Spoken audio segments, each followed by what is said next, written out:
बड़े बड़े ब्रांड्स की मार्केटिंग क्यों फेल हो जाती है? क्यों कोई बिजनेस ब्रांड बनने से पहले ही बंद हो जाता है? आखिर क्या फर्क होता है एक बड़े ब्रांड में और एक छोटे बिजनेस में? इन सभी सवालों का जवाब है एसटीपी। बाबू, एसटीपी कोई बीमारी नहीं है। एस का मतलब होता है सेगमेंटेशन, टी का मतलब होता है टारगेटिंग और पी का मतलब पोजीशनिंग। सेगमेंटेशन का मतलब क्या होता है? जैसे सलाद के अंदर खीरे को छोटे छोटे टुकड़ों में काट देते हैं, ऊपर से काला नमक, फिर नींबू। ओए होए होए होए, अरे मैं तो भावनाओं में बह गया। टॉपिक पर आते हैं। जैसे हम खीरे को छोटे छोटे टुकड़ों में काट देते हैं, वैसे ही हम अपने पूरे देश की पॉपुलेशन को छोटे छोटे हिस्सों में बांट देते हैं। अब यह बांटोगे कैसे? हम एज के बेसिस पर बांट सकते हैं, जेंडर के बेसिस पर बांट सकते हैं, रिलीजन के बेसिस पर बांट सकते हैं और ऐसे ही बहुत सारे फैक्टर्स पर बांट सकते हैं। ब्रॉडली हम सिर्फ 4 बेसिस पर ही सेगमेंटेशन कर सकते हैं। पहला है डेमोग्राफिक्स।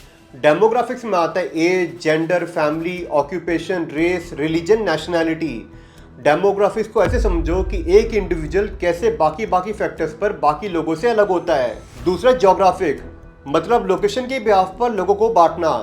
अब इसमें आता है साइज ऑफ कंट्री के ब्याह पर, सिटी के ब्याह पर, पॉपुलेशन के ब्याह पर या फिर क्लाइमेट के ब्याह पर। तीसरा साइकोग्राफिक, मतलब उनका सोशल स्टेटस कैसा है, लाइफस्टाइल कैसा है या फिर पर्सनैलिटी कैसी है।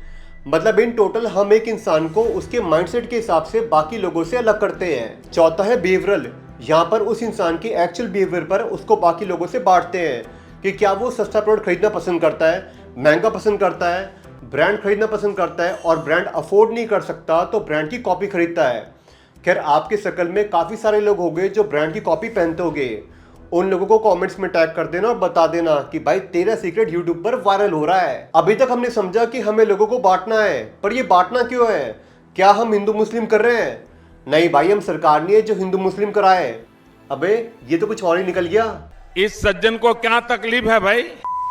देखो, सिंपल सी बात, अगर आपको मार्केटिंग करनी है तो सबको टारगेट नहीं करना। जैसे हर कोई आपका दोस्त नहीं हो सकता, ऐसे ही हर कोई आपका कस्टमर भी नहीं हो सकता। आपको सिर्फ उन लोगों को टारगेट करना है जो आपके कस्टमर बन सकते हैं या आपके कस्टमर बनकर आपका प्रोडक्ट खरीदेंगे और बाद में उन्हें मार्केटिंग के थ्रू टारगेट करेंगे। अभी तक हमने समझा कि हम लोगों को बांटेंगे डेमोग्राफिक, ज्योग्राफिक या बिहेवियर के नाम पे। मान के चलते हैं कि हमारे कस्टमर वो है जो डेमोग्राफिक्स के हिसाब से 25 से 50 साल की उम्र के है, कंट्री लोकेशन में इंडिया से है, जेंडर में मेल है और जॉब करते हैं कॉर्पोरेट्स में। अब ये हमारे होने वाले कस्टमर है जिनको हमने सेगमेंट करा है। अब आपको मैंने सिर्फ ये एग्जांपल दिया है, आप चाहे तो सिर्फ लोकेशन के बिहाफ पर भी सेगमेंट कर सकते हो। लाइक सिर्फ दिल्ली से हो, बिहार से हो, मतलब आपको अपने धंधे के हिसाब से अपने कस्टमर को बाकी लोगों से सेगमेंट करना है। और अब आती टारगेटिंग। जिन भी लोगों को अपने सेगमेंटेशन से बांट कर साइड में निकाला है उनका करोगे क्या? भाई घर में थोड़ी ना सजाओगे। और यही आता है कंसेप्ट टारगेटिंग का कि जिन भी लोगों को अपने सेगमेंटेशन से बांटा है अब उन्हें टारगेट करना है मार्केटिंग से। अब आता है नेक्स्ट पोजीशनिंग। पोजीशनिंग का मतलब क्या होता है लास्ट व्हाट इज मार्केटिंग वाली वीडियो में मैंने इन डेप्थ में कवर करा था, पर इस वीडियो में थोड़ा सा एक आइडिया दे देता हूँ। पोजीशनिंग का मतलब ये होता है कि हम कस्टमर के माइंडसेट से कैसे खेलना चाहते हैं या फिर हम क्या चाहते हैं कि कस्टमर हमारे ब्रांड के बारे में ये सोचे। एग्जाम्पल के लिए, जब मैंने ई कॉमर्स पढ़ाना स्टार्ट करा था तो मेरी पोजीशनिंग ऐसे हुई थी कि जब भी कोई मेरे बारे में सोचे तो उसे लगे कि या तो मेरा बड़ा भाई है या फिर छोटा भाई है या फिर एक मेंटोर है, ताकि वो मुझसे सब कुछ ओपनली पूछ सके और मैं भी उसे ओपनली सब कुछ बता सकूं। और इसी वजह से मैंने 10,000 से भी ज़्यादा सेलर्स को ऑनलाइन ई कॉमर्स के अंदर ट्रेन करा है, बेसिक से लेकर एडवांस तक। यहाँ तक कि कितने सारे सेलर्स ने अपना खुद का ब्रांड स्टार्ट कर लिया सीख कर। और अगर आपको भी ई कॉमर्स सीखना है, जहाँ पे मैंने अपने सारे क्लाइंट्स का डेटा इन डेप्थ दिखाया है कि कैसे लिस्टिंग करते हैं, कैसे एड्स चलाते हैं, कैसे सेल आते हैं, सब कुछ सिखाया है। अगर आप भी सीखना चाहते हैं तो कोर्स का लिंक मैं डिस्क्रिप्शन में डाल दूंगा, टीम का नंबर भी दे दूंगा। अगर आपको कोर्स लेने से पहले कोई भी डाउट है तो आप टीम को व्हाट्सएप पे कम्युनिकेट कर सकते हो, अपनी क्वेरी डाल सकते हो या फिर ईमेल आईडी दे रहा हूँ, इस ईमेल के ऊपर भी आप अपनी क्वेरी रेज कर सकते हो। इस ईमेल का एक्सेस डायरेक्ट मेरे पास होता है तो मैं आपको खुद सपोर्ट दूंगा। अब आते हैं वापस अपनी पोजीशनिंग के टॉपिक पर। जब भी आप किसी बड़े ब्रांड की टैगलाइन देखते हो तो वो उसकी पोजीशनिंग की तरह काम करता है। अब इसी तरह से एप्पल की पोजीशनिंग क्या है, एमआई की भी पोजीशनिंग क्या है? अगर एप्पल या एमआई की आपको पोजीशनिंग पता है तो कमेंट करके बताओ। देखते हैं कितने लोग पोजीशनिंग के बारे में समझ चुके हैं। अब रिवाइज करते हैं। पहले हमें डेमोग्राफिक, बिहेवियर, ज्योग्राफिक या साइकोग्राफिक के बेसिस पर लोगों को सेगमेंट करना है। जो आपके टारगेट कस्टमर है या हो सकते हैं। उसके बाद उन्हें टारगेट करना है, जिसे हम टारगेटिंग कहते हैं, और फिर उनके माइंड में अपने ब्रांड की पोजीशनिंग क्रिएट करनी है।